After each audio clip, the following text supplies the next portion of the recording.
In the last video I did, I talked about how you can include all of your favorite foods and still lose stubborn fat. In this video, I'm going to talk about why it's important that you do include all of your favorite foods. A lot of the women that I speak to talk about struggling with willpower. They say, oh, I did X diet, or I did this diet, or these shakes, or whatever it is, but I failed because of willpower.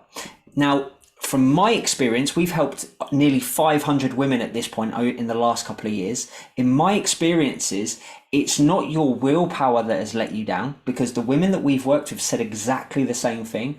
It's actually the approach. And this is why it's super important that you have a more flexible approach and include all of your favorite foods. And then you'll never have to rely on willpower ever again. So think about it this way. Pretty much all diets out there are restrictive in some way or another. Keto, you're not allowed to eat carbohydrates. Most diets tell you you're not allowed sugar or you're not allowed alcohol. Maybe you've done the diet clubs where certain foods are points or sins, and this puts you in the mindset that they're bad or good. Even if you're calorie counting, typically, most people that get you to calorie count, or even if you're just calorie count on your own, you will set a calorie limit. Therefore, if you're going over that limit, you're breaking the rules. There's these rules that are imposed on you rather than you enforcing the rules yourself. Now, think about it this way. As a child and throughout most of your life, whenever rules are imposed on you rather than them being your choice, when you're told you can't do something, you're not allowed to do something, what do you automatically want to do? You want to break those rules because they are not your choice or your decision. I'm going to put this another way as well. If I said to you, don't think about a pink elephant, what are you thinking about right now? I've just said to you, don't think about a pink elephant. You're going to think about a pink elephant. If I said to you, don't look behind you, or someone says to you, don't look at that, you're going to look. That's because it's come to the forefront of your mind. You're more likely want to do something you've been told that you shouldn't or you're not allowed to.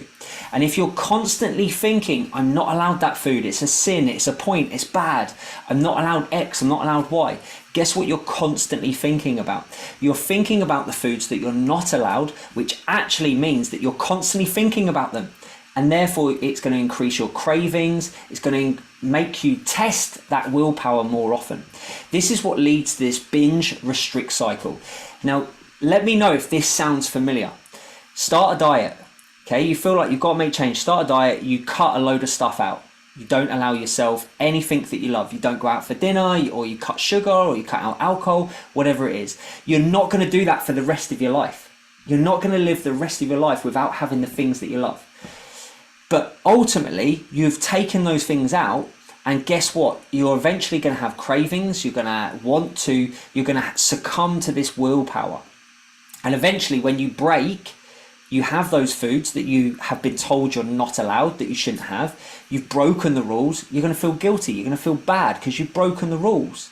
And this creates this binge restrict cycle where all of a sudden you now overeat the foods that you've not been allowed. In fact, the science shows that if you cut foods out of your diet and completely restrict, in the long run, people actually consume more of those foods than if you're to regularly include them in your diet.